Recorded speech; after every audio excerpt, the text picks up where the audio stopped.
देखो अपन ने ना पैरेलल प्लेट कैपेसिटर पढ़ लिया है, we have dealt about parallel plate capacitor, ठीक है।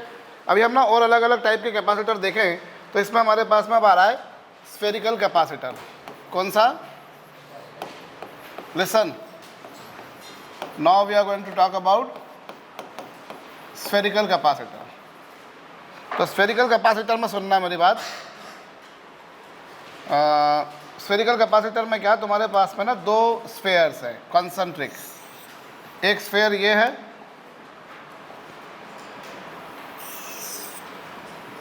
और एक स्फेयर ये है।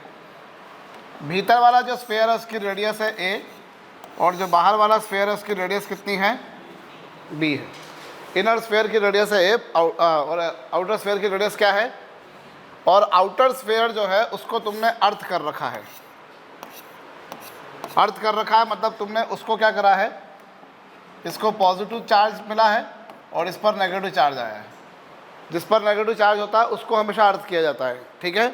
तो इस केस में इसकी कैपेसिटी कितनी आएगी? इसकी जो कैपेसिटी आएगी वो आएगी 4 pi epsilon not A B upon क्या? b माइनस है। आउटर स्फेयर की रेडियस कितनी है? b। इनर स्फेयर की रेडियस कितनी है? आउटर स्फेयर की रेडियस है b और इनर स्फेयर की रेडियस क्या है? तो इसकी कैपेसिटी जो आएगी वो कुछ इतनी आएगी। अंडरस्टूड? करिए।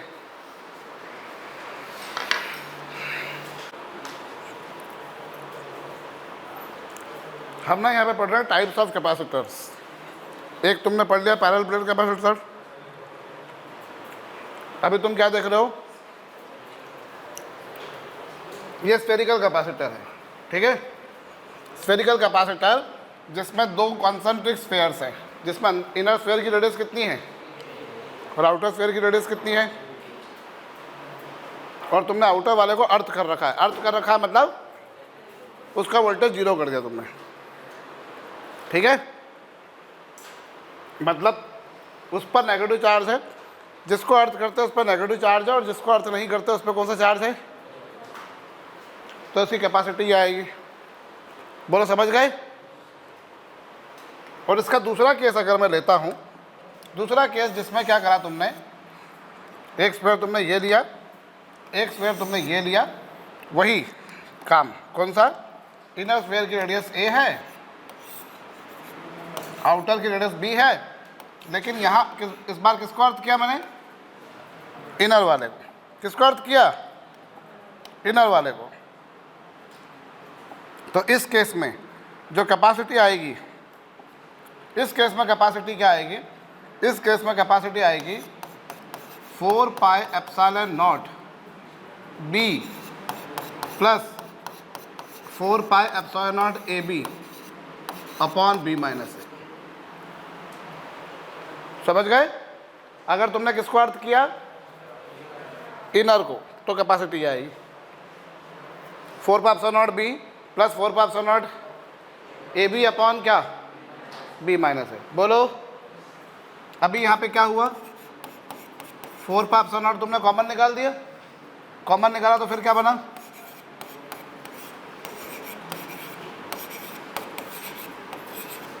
अरे बोलो 4 पाई एप्सिलॉन नॉट कॉमन आ गया, तो ये b plus A B upon b minus A आया। एलसीएम लीजिए।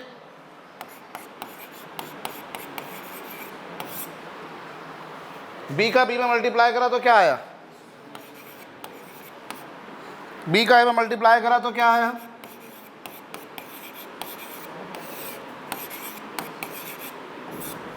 बोलो माइनस ए बी से प्लस ए बी क्या हो जाएगा?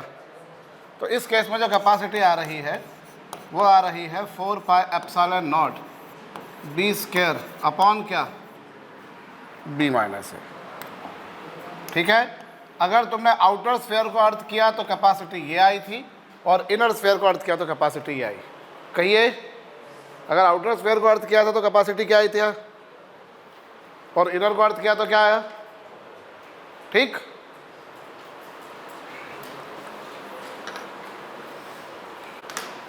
हो गया?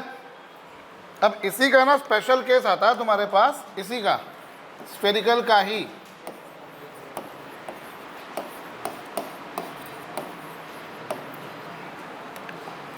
सुनना,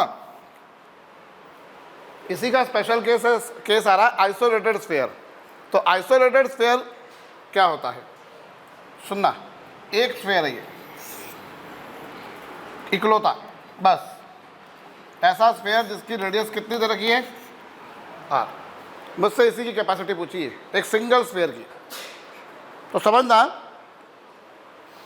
इसकी कैपेसिटी पूछी तुमसे, अरे इसकी कैपेसिटी पूछी है, तो अपन इसको यूँ समझ सकते हैं प्रशिक कि जो दूसरा स्फीयर है वो कहाँ रखा हुआ है, ये एक स्फीयर है, दूसरे स्फीयर को अपन ने कहाँ सपोज कर लिया भाई। जैसे यहाँ समझो कि दो स्फीयर थे, अंदर वाले स्फीयर की रेडियस है r और दूसरा वाला जो स्फीयर है अपन मान सकते हैं कि वो इन्फिनिटी पे पड़ा हुआ है। वो कहाँ पर पड़ा हुआ है, इन्फिनिटी पर। सुनो, अंदर वाले स्फीयर की रेडियस कितनी, दूसरा वाला स्फीयर अपन ने कहाँ सपोज कर लिया, कहाँ पर, तो b tends to infinity, b tends to क्या, इन्फिनिटी। बोलो, अंदर वाले स्फीयर की रेडियस r और b टेंड्स टू इन्फिनिटी। तो इस स्थिति में क्या होगा, इस स्थिति में b माइनस a किसके बराबर होगा भाई। स्फीयर हमेशा, जो कैपेसिटर है वो हमेशा दो प्लेटों से बनता है। कैपेसिटर हमेशा कितनी प्लेटों से बनता है पांडे, दो से। एक ये वाला स्फीयर जो तुमको दिखाई दे रहा है, दूसरा तुमको प्लेट दिख नहीं रही, तो दूसरी प्लेट कहाँ रखी पांडेदार, इन्फिनिटी पर। दूसरी प्लेट कहाँ रखी है, इनफाइनाइट पर, इन्फिनिटी पर रख दी मैंने दूसरी प्लेट, ठीक है। तो अपने पास ये जो फार्मूला था अभी, जैसे ये वाला, अंदर वाले स्फीयर की रेडियस a थी जो कि है r, और दूसरा स्फीयर की रेडियस कितनी है, इन्फिनिटी। तो अब इससे मतलब क्या हो जाएगा, b माइनस a की वैल्यू अप्रॉक्सीमेटली कितनी हो जाएगी, b माइनस a की अप्रॉक्सीमेट वैल्यू कितनी हो जाएगी,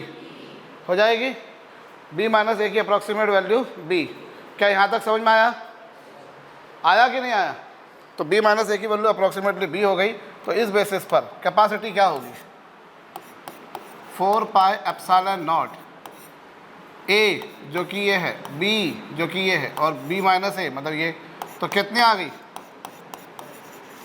4 पाई एप्सिलॉन नॉट इंटू कितना,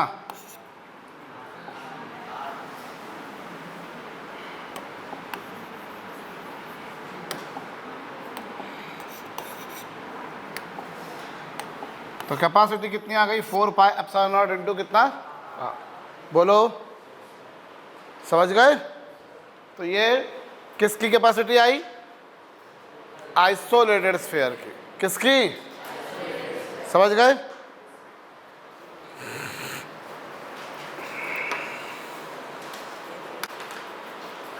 कर लिया, बोलिए, कैपेसिटी आई, ये किस केस में आई, आइसोलेटेड स्फीयर में। सुनना, अगर मैं एग्जांपल के तौर पे,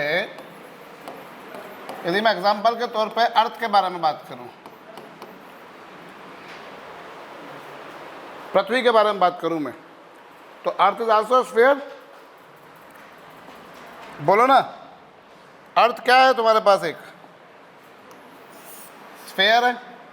कैसा स्फीयर, एक ऐसा स्फीयर जिसकी रेडियस कितनी है,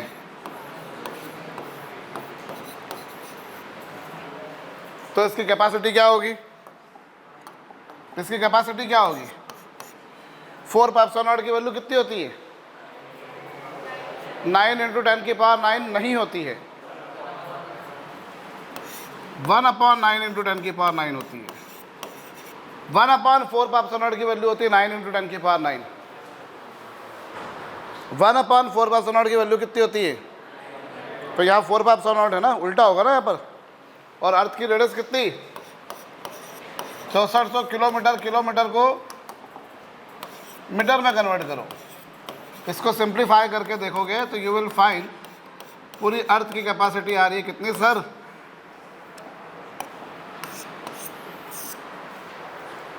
अर्थ की कैपेसिटी कितनी आ रही है, 711 माइक्रो फैराड। बोलो, समझे। इतनी बड़ी पृथ्वी है और उसकी कैपेसिटी है मात्र 711 माइक्रो फैराड। कितनी है, 711 माइक्रो फैराड किसकी, पूरी अर्थ की। जबकि हम छोटे छोटे से कैपेसिटर यूज़ करते हैं ना, टेलीविज़न में, अपन कोई भी इलेक्ट्रॉनिक बोर्ड बनाते हैं तो उनकी कैपेसिटी भी 100 माइक्रोफैराड हो जाती है। और कायदे वाली बात देखो तो वो जो कैपेसिटर छोटा सा अपन ने टीवी में यूज़ किया है वो भी अर्थ का ही पार्ट है। वो किसका पार्ट है? वो अर्थ का ही तो पार्ट है वो, समझे आप। पर इतनी बड़ी पृथ्वी, क्योंकि कैपेसिटी से मतलब ये मत समझो कि ज़्यादा चार्ज कौन स्टोर करता है। मैंने बताया था तुम्हारे को डे 1 को, मैंने स्टार्टेड दिस टॉपिक, मैंने बोला तुमको कि कैपेसिटेंस का मतलब ये मत समझना कि जिसकी कैपेसिटी ज़्यादा है वो ज़्यादा चार्ज स्टोर करेगा। कैपेसिटी से मतलब क्या होता है? केवल इस बात से मायने नहीं रखता, साथ में क्या मायने रखता है? तुमने कितना वोल्टेज बढ़ाया है उसका। बोलो, याद आया कि नहीं आया? मैंने बोला था 10 माइक्रोफैराड 15 माइक्रोफैराड ज़्यादा चार्ज कौन स्टोर करेगा, याद करो। तो सबने 15 बोला था। फिर मैंने ये भी कहा था यहाँ खड़े होकर, इतना सिली क्वेश्चन तो मैं नहीं पूछूंगा, इतना तो अकल होगी, बस स्पीकर लगा हो तो उस पर हाथ रख के पूछा था मैंने, याद आया हो तो तुम्हारे को। ठीक है भैया, तो आप देखो पूरी अर्थ की कैपेसिटी मात्र 711, जबकि एक छोटा सा टेलीविज़न में छोटा सा एक जो कैपेसिटर होता है उसकी कैपेसिटी भी 100 माइक्रोफैराड 500 माइक्रोफैराड होती है। तो कैपेसिटी किसी की ज़्यादा है तो ज़्यादा चार्ज स्टोर करेगा, ऐसा नहीं है। Capacity does not give us the capacitance does not give us the information about the capacity of storing charge, because ये ना केवल कैपेसिटेंस पर डिपेंड करता है बल्कि साथ ही में किस पर डिपेंड करता है? ये पोटेंशियल डिफरेंस पर भी। समझे? कर लीजिए। कर चुके? कहो। चलो सुनो, अब इसी से रिलेटेड तुम्हारे को बता रहा हूँ एक इम्पोर्टेंट फंडा।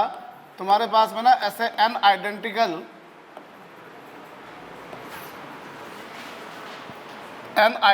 स्फेयर्स हैं। लिसन, n आइडेंटिकल स्फेयर्स हैं, ये लो, ऐसे n आइडेंटिकल स्फेयर्स हैं। 3 हैं, 4 हैं, 5 हैं, 10 हैं, 15 हैं, जितने मर्जी हैं। n आइडेंटिकल स्फेयर्स हैं। हर किसी की रेडियस कितनी? r। हर किसी पर चार्ज कितना? हर किसी की कैपेसिटी कितनी? हर किसी पर पोटेंशियल कितना? हर किसी में एनर्जी स्टोर्ड कितनी? हर किसी की सरफेस चार्ज डेंसिटी कितनी? Sigma. There are n identical spheres, each of radius r, each having charge q, each having capacity c, each has potential v, each has energy stored u, each has surface charge density sigma।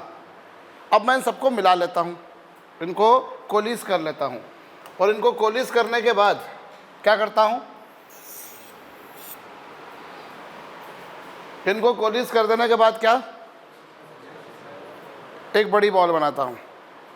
तो बड़ी ball की capacity, charge, energy, potential, capacity, इन सब की मुझे गणना करनी है। समझ में आ गई बात? तुम्हारे पास ऐसी कितनी बॉल्स थी? सबको गोल मिला लिया अच्छे से और एक बड़ी बॉल बनाई। मुझसे क्या पूछा है? उसकी कैपेसिटी, वोल्टेज वगैरह वगैरह से। ठीक है, कैसे करेंगे? तो सबसे पहली बात देखो, इतना तो अपन समझ सकते हैं कि जो चार्ज आएगा बड़ी बॉल पर वो क्या होगा? Law of conservation of charge लगाओ, सभी के चार्जेस का क्या कर दोगे? सम कर दोगे। तो कितना आ जाएगा? n3। सभी का चार्ज कितना हो जाएगा? बोलो, हो जाएगा? चार्ज ऐसा आएगा। अच्छा, वोल्टेज के बारे में अभी अपन देखें। इसमें एक बात और तुम समझो कि जो टोटल वॉल्यूम रहेगा, टोटल वॉल्यूम क्या रहेगा? सुनाई नहीं दिया मुझको। कांस्टेंट, वॉल्यूम कांस्टेंट रहेगा। तो बड़ी वाली बॉल की रेडियस अपन ने r' मान ली, तो वॉल्यूम कांस्टेंट रहेगा। एक बॉल का वॉल्यूम कितना था? एक बॉल का वॉल्यूम कितना था? 4/3πr3। तो ऐसे n बॉल्स का वॉल्यूम कितना होगा? एक बॉल का वॉल्यूम इतना, तो n बॉल्स का इतना होगा। कहो, 4/3 क्या हो जाएगा यहाँ पर? ये दोनों आपस में क्या हो गए? तो r' का क्यूब इज इक्वल टू कितना? तो यहाँ r',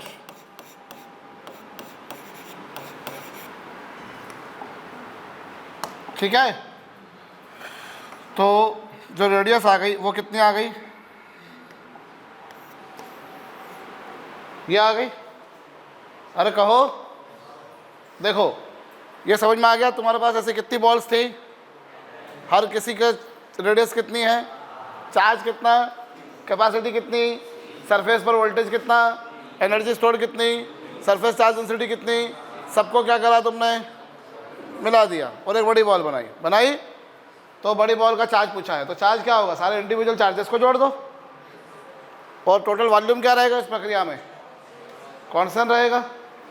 तो वॉल्यूम, एक बॉल का वॉल्यूम इतना था तो n बॉल्स का वॉल्यूम इतना था। ये दोनों आपस में क्या हो गए, r डैश की वैल्यू होगी। कहो भैया सार्थक, ठीक है। अब क्या, अब अपन आगे बात करते हैं। चलो कैपेसिटी, पहले वाले की कैपेसिटी कितनी थी, इतनी थी, और बाद वाले की कैपेसिटी कितनी होगी। इस बेसिस पर सी डैश की वैल्यू कितनी, 4π/3 n⁻⁴ r। यहाँ से क्या आ गया, n⁻⁴ मल्टीप्लाइड विथ कितना, तो इस बेसिस पर सी डैश की वैल्यू कितनी आ गई, सी डैश की वैल्यू आ गई n⁻⁴ इंटू सी। कहो समझ में आया, बोलो, करो यहाँ तक, कर लिया।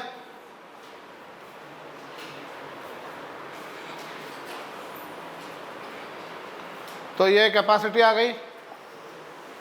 अभी वोल्टेज निकालें, तो सरफेस पर पोटेंशियल कितना होता है, चार्ज की सरफेस पर पोटेंशियल होता है, किसी भी स्फीयर की सरफेस पर पोटेंशियल यही होता है। अभी गॉस लॉ की एप्लीकेशन में देखा था हमने। से बाद में पोटेंशियल कितना होगा, बाद वाले पर चार्ज q डैश, बाद वाले की रेडियस r डैश। अभी मुझे बताओ q डैश की वैल्यू कितनी है, और ये कितना, n⁻⁴ इंटू r।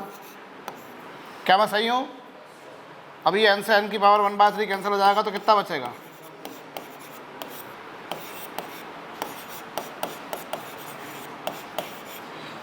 बोलो हो जाएगा। ये n⁻⁴ और ये 1/3 है, 1 में से 1/3 जाएंगे तो कितना बचेगा, 2/3। बोलो ना, तो कितना आया ये, और ये किसके बराबर आ रहा है,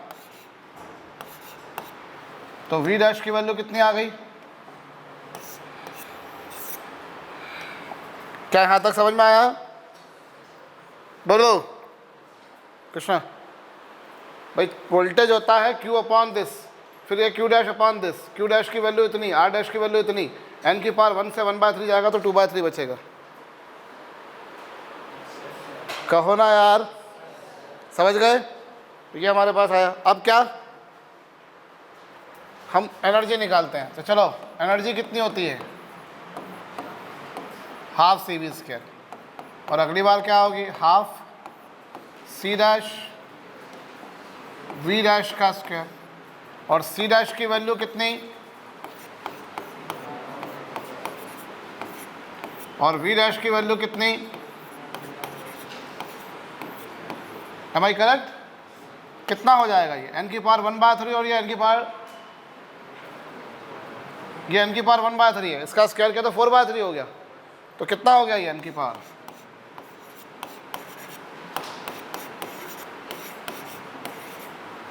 और ये क्या हो जाएगा, ये u dash n⁻⁵ into u।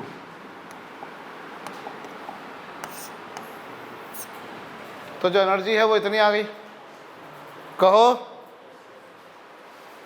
भैया n⁻⁴ और 2/3 का स्क्वायर मैंने 4/3, 4/3 और 1/3 कितना हो जाएगा, 5/3। कहो ठीक, तो ये एनर्जी आ गई।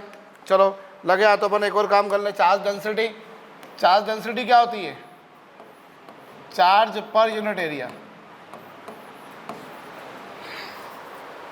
चार्ज डेंसिटी होती है charge per unit surface area. बोलो ना, ये सिग्मा है, और बाद में क्या हो गया, ये q डैश अपॉन क्या, और क्यू डैश की वैल्यू कितनी, और ये कितना, आर डैश की वैल्यू कितनी, इसका स्क्वायर। क्या समझ में आया मैंने क्या करा? अच्छा, अब इसका स्क्वायर करोगे तो कितना होगा ये, n की पावर 1/3 का स्क्वायर क्या हो जाएगा, 2/3। ऊपर 1 और नीचे 2/3 है, तो 1 में से 2/3 गया तो कितना बचा, 1/3।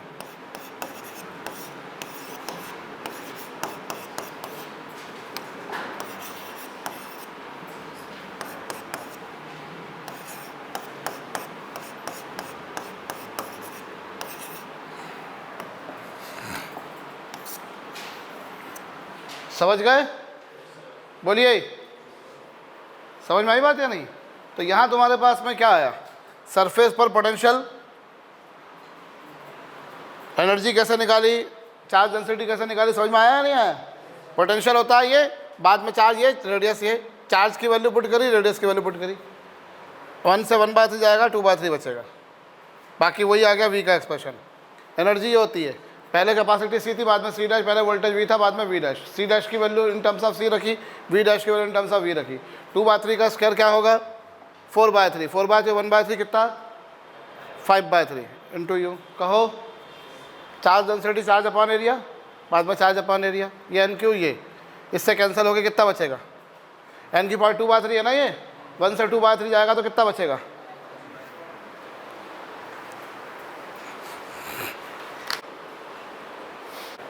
जी हो गया।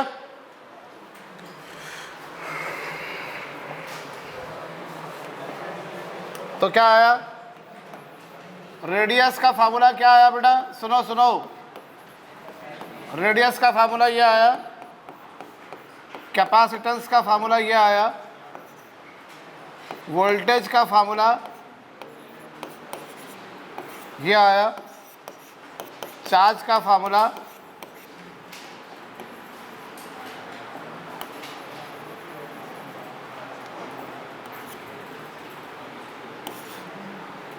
एनर्जी का formula,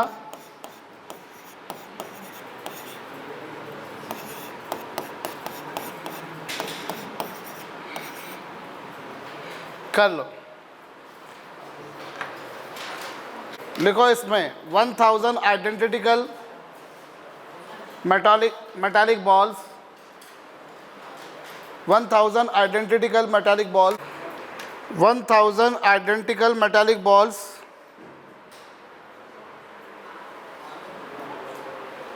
each of potential 2 volt, 1000 identical metallic balls each of potential 2 volts are combined together, 1000 identical metallic balls each of potential 2 volt are combined together to make a big ball, to make a bigger ball. Find potential of the new one, find potential of the new one.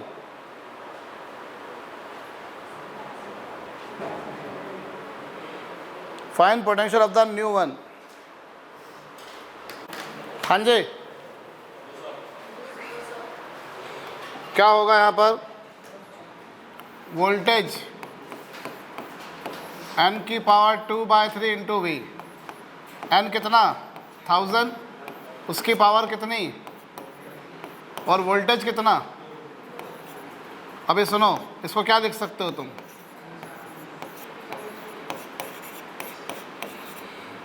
तीन से तीन cancel, 10 का square into 2, how much you get, correct कर लिया है। तुमने spherical capacitor देखा, isolated sphere देखा, अब तुम देख रहे हो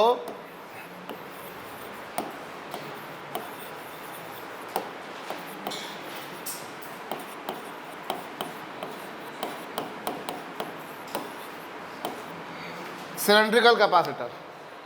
क्या देख रहे हैं हम लोग, सिलेंड्रिकल कैपेसिटर। तो चलो देखें हम सिलेंड्रिकल कैपेसिटर। हमारे पास में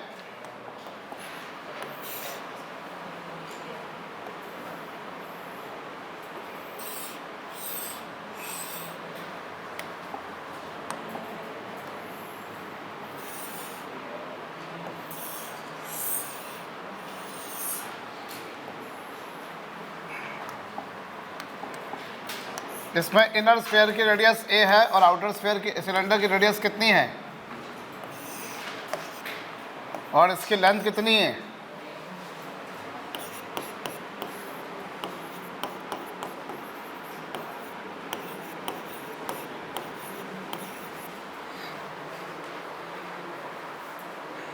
ठीक है, इसमें कुछ ऐसा है कि आउटर वाले को अपन ने क्या करा है, अर्थ करा है, कैपेसिटी आएगी, कर लीजिए। ये तुम्हारे पास में सिलेंड्रिकल कैपेसिटर था, कहो क्या देख रहे हैं अभी हम?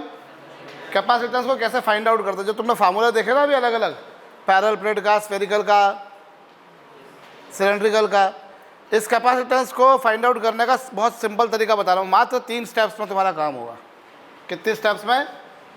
सबसे पहली स्टेप सुनना, पहली स्टेप में क्या है, सबसे पहले तुम निकालो electric field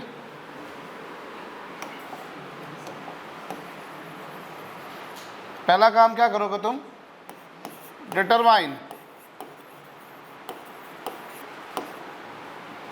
electric field intensity between both plates, electric field intensity between both plates using Gauss law.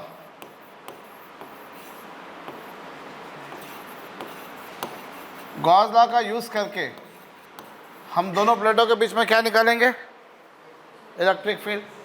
Electric field निकालने के बाद दूसरा काम तुम क्या करोगे, इलेक्ट्रिक फील्ड निकाले तुमने, दूसरा काम अब तुम दोनों determine potential difference between both plates, दोनों प्लेटों के बीच पोटेंशियल डिफरेंस निकालो। कैसे निकालोगे, V equals to minus negative electrode की पोजीशन, पॉजिटिव इलेक्ट्रोड की पोजीशन, इलेक्ट्रिक फील्ड dr।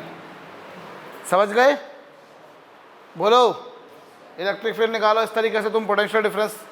फिर पहले तुमने पहले स्टेप में तुमने क्या काम करा, इलेक्ट्रिक फील्ड निकाली। इलेक्ट्रिक फील्ड के बाद अगला काम तुमने क्या करा, पोटेंशियल डिफरेंस निकाला। और फिर तीसरा काम, फिर तुम अब डिटरमाइन C, कैपेसिटेंस कैसे निकालोगे, Q अपॉन V से। कैसे निकालोगे, Q अपॉन V से। Q यानी चार्ज और V यानी पोटेंशियल डिफरेंस, जो तुमने सेकंड स्टेप पे निकाला है। ठीक है, अभी मैं क्वेश्चन कराऊंगा, तुम्हें समझ में आएगा, लिख लो पहले इसको।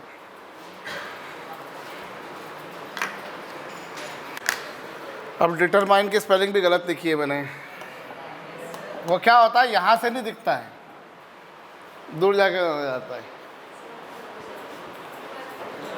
ऊपर भी गलत लिखी है, मतलब सर को आती ही नहीं थी गलत भाई कोई गलती एक बार हो तो समझ में आता है, अगर बार बार हो रही है इसका मतलब और तो हैबिट है फिर आपके, तो हैबिट है मतलब मैं डिटर्मिनेशन ऐसे लिखता हूँ। राम जाने कहाँ तुम भी कहाँ आ गए पढ़ने आप है, तो बोले आप क्या करें, आप तो फंस गए, क्या गढ़वाल, वहाँ कोटा में अच्छे मज़े में थे।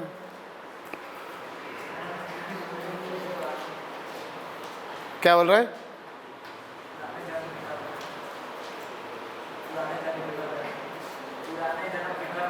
पुराने जन्म जक में घरे हो गए।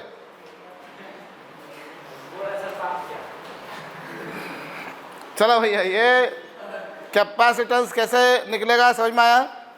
इसमें जैसे देखो, सुनो मेरी बात, लिसन,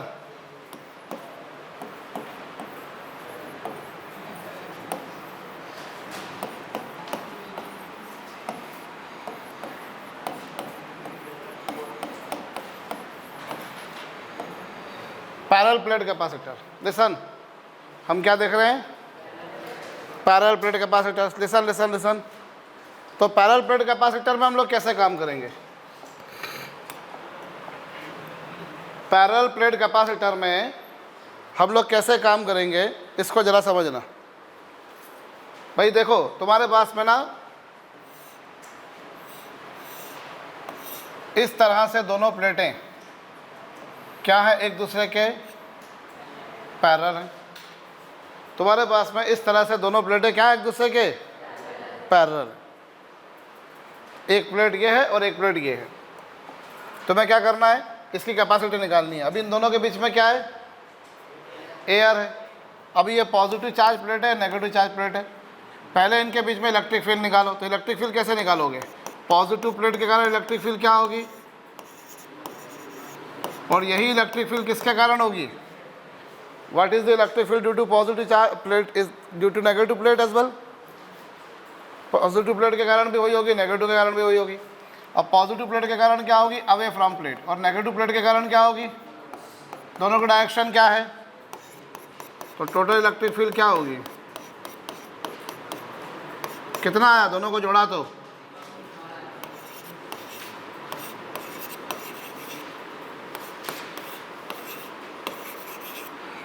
इलेक्ट्रिक फील्ड ये आई। अरे बोलो, इलेक्ट्रिक फील्ड कितनी आई? सिग्मा की वैल्यू क्या होती है? Charge per unit area. तो इलेक्ट्रिक फील्ड कितनी आ गई? Q अपॉन क्या? A epsilon not. भाई पहला काम तुम्हें गॉस लॉ से इलेक्ट्रिक फील्ड निकालनी है। तुमने गॉस लॉ से निकाली थी ना, सिग्मा अपॉन 2 एप्सिलॉन नॉट, कि नहीं निकाली थी? तो ये इलेक्ट्रिक फील्ड निकाली। पॉजिटिव प्लेट के कारण इतनी, नेगेटिव प्लेट के कारण इतनी, दोनों की डायरेक्शन सेम थी, ऐड कर दी, या सिग्मा की वैल्यू रखी, ये इलेक्ट्रिक फील्ड आ गई। आ गई। अब तुम अगर ध्यान दो तो ये जो इलेक्ट्रिक फील्ड है तुम्हारे पास, ये यूनिफॉर्म है।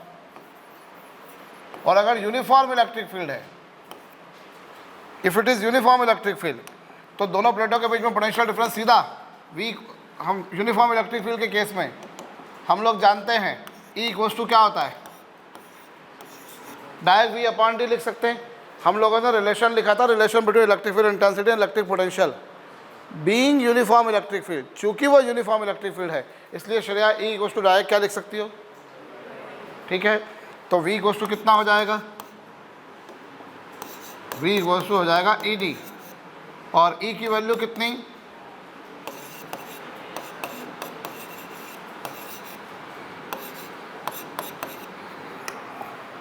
तो ये पोटेंशियल डिफरेंस आ गया। ये क्या आ गया? आ गया पोटेंशियल डिफरेंस। अब क्या निकालना है तुम्हारे को? C क्या होगा? Q by V। अभी Q और V कितना? A से एक, हाँ ये सॉरी मैंने क्या करा यार, Q बाय V ना।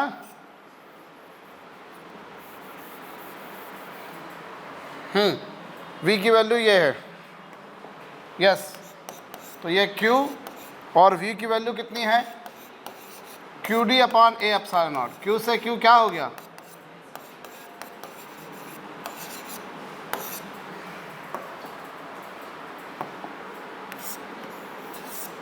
Q की वैल्यू क्या आ जाएगी? A epsilon not upon D। बोलो, हाँ जी कर लीजिए।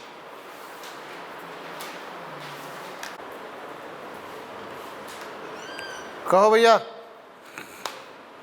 कर लिया?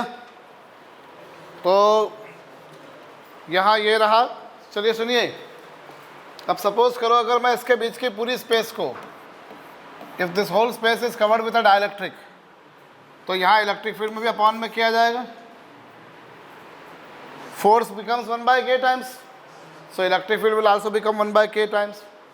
तो इलेक्ट्रिक फील्ड में ऐसा हो जाएगा, ऐसा हो जाएगा, ऐसा हो जाएगा, ऐसा हो जाएगा, ऐसा हो जाएगा, ऐसा हो जाएगा। ये K घूम फिर के ऊपर पहुंच जाएगा। तो कैपेसिटी क्या आ जाएगी? K epsilon naught A upon D। कुछ समझ में आया मैंने क्या करा? If whole space between plates is covered with the dielectric, then capacity becomes,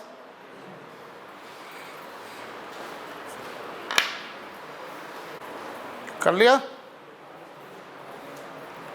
चलो, अब अगर कुछ ऐसी कहानी हो कि ये दोनों प्लेटें हैं, ये दोनों प्लेटें हैं और इनके बीच में मैंने क्या रखा? डाइलेक्ट्रिक रख दिया, जिसका डाइलेक्ट्रिक कांस्टेंट K और थिकनेस कितनी है, और दोनों प्लेटों के बीच की दूरी कितनी है। तो यहाँ क्या होगा सुनना, एयर में इलेक्ट्रिक फील्ड कितनी आएगी? एयर में इलेक्ट्रिक फील्ड कितनी आएगी? Sigma upon epsilon not. बोलो आएगी कि नहीं? एयर में इलेक्ट्रिक फील्ड इतनी आएगी, और वो जो डाइलेक्ट्रिक है, वो मीडियम जो है, वहाँ इलेक्ट्रिक फील्ड आएगी इतनी। सिग्मा की वैल्यू ये है,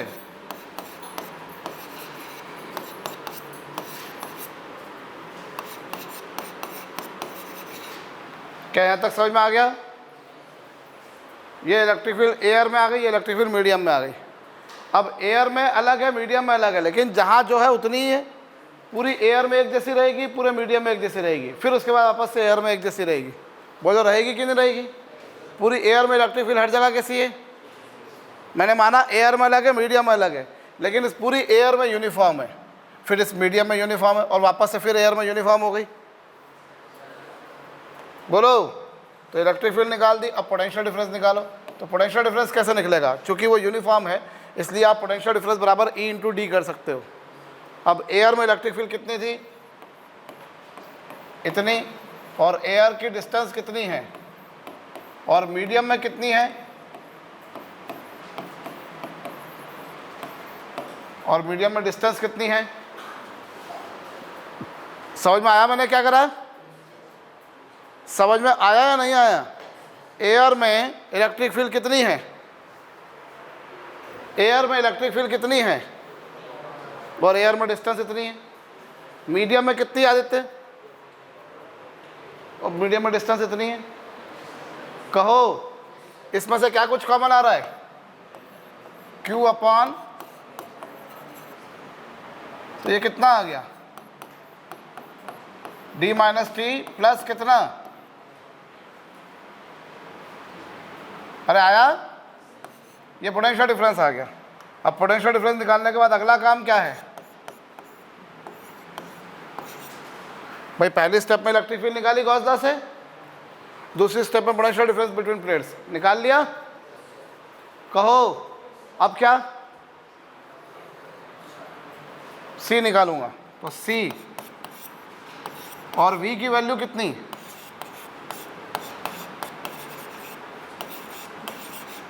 D minus T into 1 minus 1 upon के। अभी क्या कुछ कैंसिल हो रहा है? या Q से Q क्या हो गया? कितनी आ गई कैपेसिटी? यहाँ लिखे देता हूँ, A एप्सिलॉन नॉट अपॉन क्या? तो ये घूम फिर के ऊपर चला गया, और ये कितना? D माइनस टी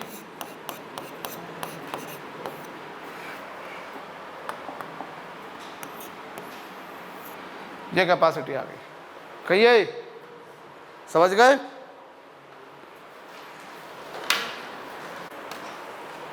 समझ में आया मैंने क्या करा? इलेक्ट्रिक फील्ड कैसे, पहले इलेक्ट्रिक फील्ड निकाली गॉस लॉ से, फिर भाई देखो यहाँ इलेक्ट्रिक फील्ड अलग है, यहाँ अलग है, मान रहा हूँ, लेकिन यहाँ से यहाँ तक एक जैसी है, फिर यहाँ से यहाँ तक एक जैसी है, और फिर यहाँ से यहाँ तक एक जैसी है। तो जब इलेक्ट्रिक फील्ड यूनिफॉर्म हो तो पोटेंशियल डिफरेंस जो है वो V equals to E D से निकाल देते हैं हम लोग। ठीक है, चलो अभी अपन पैरेलल प्लेट कैपेसिटर के बारे में बात करी। अभी मैं कौन सा कैपेसिटर के बारे में बात कर रहा हूँ? Spherical capacitor. कौन सा capacitor? Now we are going to talk about spherical capacitor. देखें हम लोग, तो स्फेरिकल कैपेसिटर में क्या होगा, सुनिएगा। Now we are going to learn about spherical capacitor. तो स्फेरिकल कैपेसिटर में हम लोग क्या करेंगे, सुनिए। वी हैव टू, एक स्फेयर आपके पास में ये है, एक स्फेयर आपके पास में ये है, ये लीजिए। अंदर वाले की रेडियस कितनी है सर? A है। बाहर वाले की रेडियस कितनी है सर? B है। बाहर वाले को मैंने क्या करा है? अर्थ किया है। इस पर चार्ज Q है, इस पर माइनस Q है। सबसे पहला काम क्या होता है? सबसे पहला काम होता है इलेक्ट्रिक फील्ड निकालना। तो इलेक्ट्रिक फील्ड निकालिए इन दोनों के बीच में, इन दोनों के बीच में कहीं यहाँ निकाली मैंने इलेक्ट्रिक फील्ड। अब इसके सेंटर से दूरी R पर इलेक्ट्रिक फील्ड क्या होगी? इस चार्ज Q के कारण क्या होगी? इसके कारण बाहर Q अपॉन 4r², और इसके कारण अंदर कितनी होगी? 0 होगी। बोलो होगी कि नहीं? इस Q के कारण कितनी होगी? Q अपॉन 4r², और बाहर वाले के कारण अंदर कितनी होगी? नहीं आ समझ में? अब ये इलेक्ट्रिक फील्ड मुझे बताओ यूनिफॉर्म है कि नॉन यूनिफॉर्म है? ये क्या ये यूनिफॉर्म है? क्यों? आर चेंज हो रहा है। जब तुम यहाँ से यहाँ आए तो आर की वैल्यू ए थी, फिर थोड़ी सी बड़ी, फिर बड़ी, फिर बड़ी, बड़ी, बड़ी, बड़ी, बढ़ते बढ़ते बढ़ते बढ़ते आर की वैल्यू यहाँ जाके कितनी हो गई? इलेक्ट्रिक फील्ड आर पर डिपेंड कर रही है, तो वो कैसी है? यूनिफॉर्म है कि नॉन यूनिफॉर्म है? Because electric field is changing with distance r. Electric field depends upon r. और जब मैं पहले स्फीयर के सरफेस से दूसरे स्फीयर के सरफेस पर पहुंचा तो आर की वैल्यू सतत रूप से चेंज होती रही, और आर की वैल्यू चेंज होती रही तो इलेक्ट्रिक फील्ड भी क्या होगी? चेंज होगी। तो यहाँ इलेक्ट्रिक फील्ड चेंज हो रही है सर, तो पोटेंशियल डिफरेंस कैसे निकलेगा? माइनस नेगेटिव, ढंग से बैठो, माइनस, आपने क्या लिखा था पोटेंशियल डिफरेंस में? नेगेटिव फिर पॉजिटिव, यही लिखा था ना। अगर इलेक्ट्रिक फील्ड यहाँ पर यूनिफॉर्म होती तो direct V equals to ED लगा देता मैं, पर वो नहीं थी, नहीं थी ना। ये डिस्टेंस कितनी है यहाँ से यहाँ तक की? B है, और वो कितना है? और E की वैल्यू कितनी?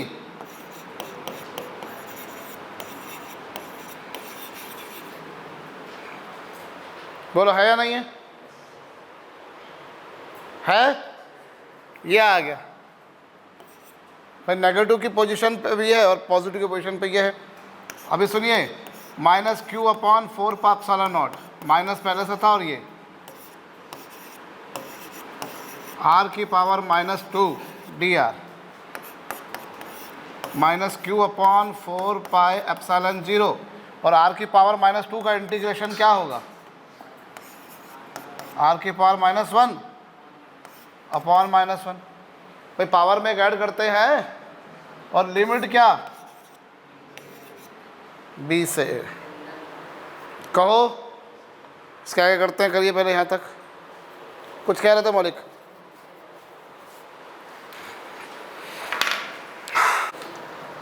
कर लिया भाई। यहाँ मैं V इक्वल्स टू ED नहीं लगा पाया। क्यों नहीं लगा पाया? चूँकि इलेक्ट्रिक फील्ड यहाँ पर यूनिफॉर्म नहीं है। बोलो, चूँकि यहाँ पर इलेक्ट्रिक फील्ड यूनिफॉर्म नहीं है इसलिए यहाँ पर ऐसा नहीं हो पाया। यहाँ तक की कहानी सभी को समझ में आई? माइनस माइनस क्या हो गया?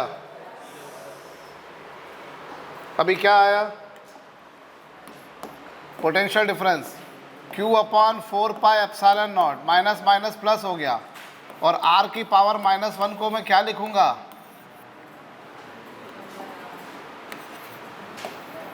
सही है, 1 बाय R। ये क्या होगा? Q upon 4 pi epsilon naught into क्या?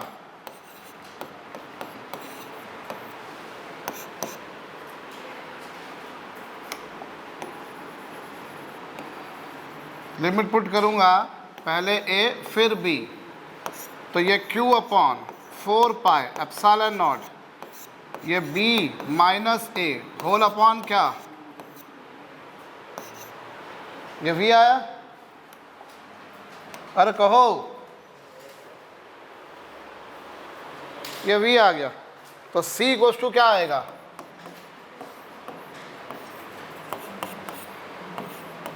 ये V की वैल्यू कितनी?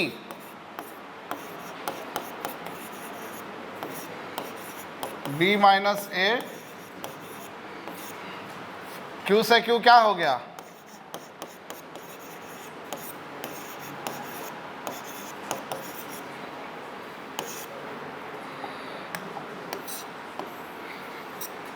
ठीक, बोलिए। ये तुम्हारे पास क्या आ गया? समझ में आया? कौन सा कैपेसिटर था ये? स्फेरिकल। बोलो। अभी तीसरा,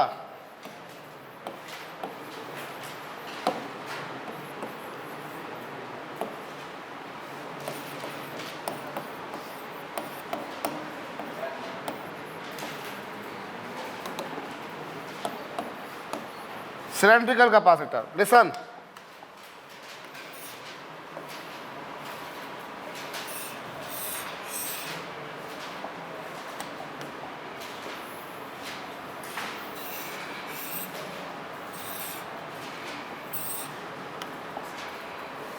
गौर करिएगा भैया,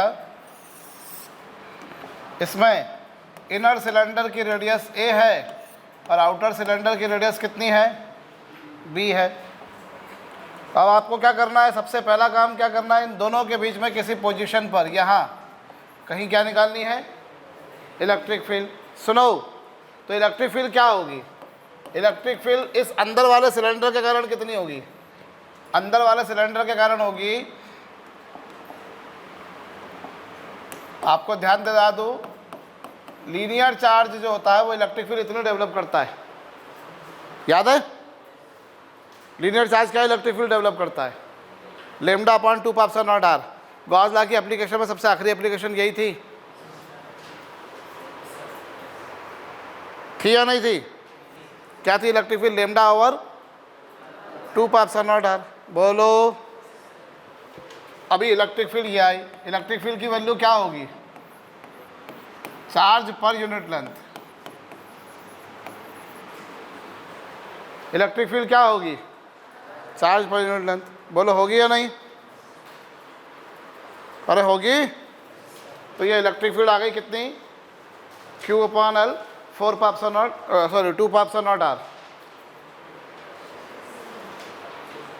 भाई लेमडा अपॉन ये होती है कि नहीं, और लेमडा क्या चार्ज पर यूनिट लेंथ होता है कि नहीं, तो ये इलेक्ट्रिक फील्ड आई। देखो पॉजिटिव ये जो अंदर वाला है इसको चार्ज Q दिया है, इस पर चार्ज -Q इंड्यूस हुआ है। अब इस Q के कारण इतनी इलेक्ट्रिक फील्ड आई, और अंदर वाले के बाहर वाले के कारण अंदर कितनी होगी,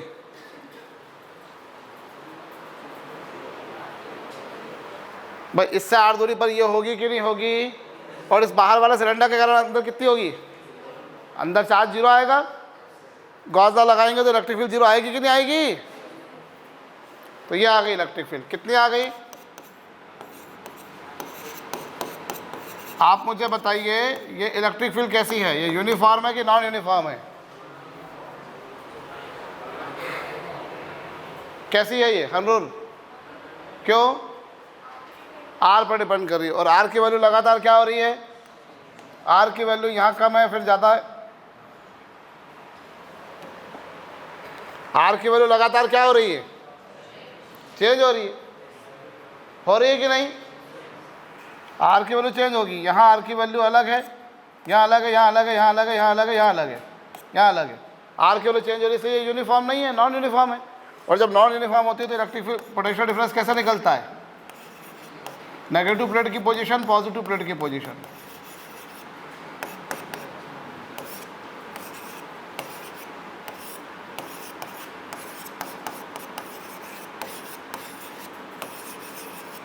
अभी क्या होगा, Q upon 2 pi epsilon not L constant था ये तो, और 1 बाय r का इंटीग्रेशन क्या होगा, 1 बाय r का इंटीग्रेशन क्या होगा, 1 बाय x का log x होता है कि नहीं, क्या आया ये,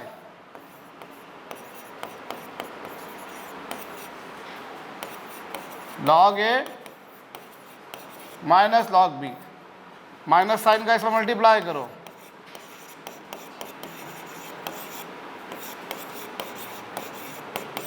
log b minus log a क्या होगा,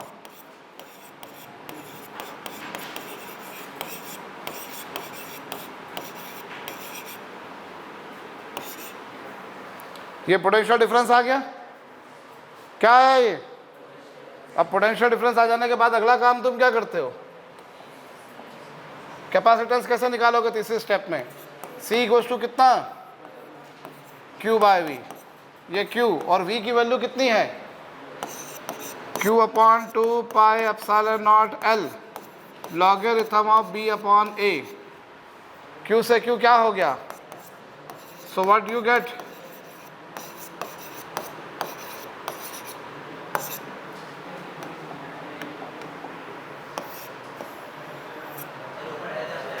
हाँ ये L भी ऊपर जाएगा, सही है, समझ गए। तो इस तरीके से तुम्हारे पास में कैपेसिटेंस आ गया, नहीं आ समझ में, पहला काम इलेक्ट्रिक फील्ड निकाली, दूसरा काम पोटेंशियल डिफरेंस निकाला, और तीसरा काम क्या, देखो ये चीज़ क्या तुम्हें बहुत सिंपल लैंग्वेज में मैंने सिखाई है, और अभी थोड़ी देर पहले मेरी किसी से बात चल रही थी, तो क्या है कि अगर कोई चीज़ आसानी से मिल जाती तो उसकी कदर नहीं होती है, ये तुम्हें बहुत ही आसानी से मिल गई है। इस कैपेसिटेंस के फार्मूले को जो अपन ने लिखा है अभी, जो डिराइव किया अपन ने, लोग ना इसका रट्टा मारते हैं कि अच्छा ये करना ये करना ये करना। मैंने तुमको सिर्फ 3 स्टेप बताई। दुनिया की कितनी भी कॉम्प्लिकेटेड सिस्टम क्यों ना दे रखा हो तुम्हारे को, कितना भी कॉम्प्लिकेटेड सिस्टम क्यों ना दे रखा हो, पहला काम दोनों प्लेटों के बीच में इलेक्ट्रिक फील्ड निकालो, दूसरा काम पोटेंशियल डिफरेंस निकालो, और तीसरा काम C = Q/V लगाओ। ये 3 स्टेप्स हैं, इन 3 स्टेप्स में काम करो। कितना भी कठिन, जटिल, कॉम्प्लेक्स, खतरनाक किस्म की प्रॉब्लम कोई दे रखी हो तुम्हारे को, कैपेसिटेंस तुम्हारे पास में ऐसे ही आ जाएगा। बोलो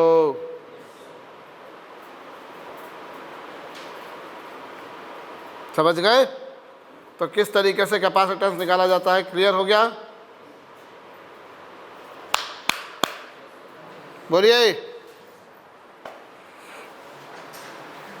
हर कॉम्प्लेक्स किस्म की प्रॉब्लम ही बन जाएगी। पहला काम इलेक्ट्रिक फील्ड निकाला, दूसरा काम पोटेंशियल डिफरेंस निकाला, यूनिफॉर्म होती तो फिर तो और भी जल्दी होता V = ED से, है ना।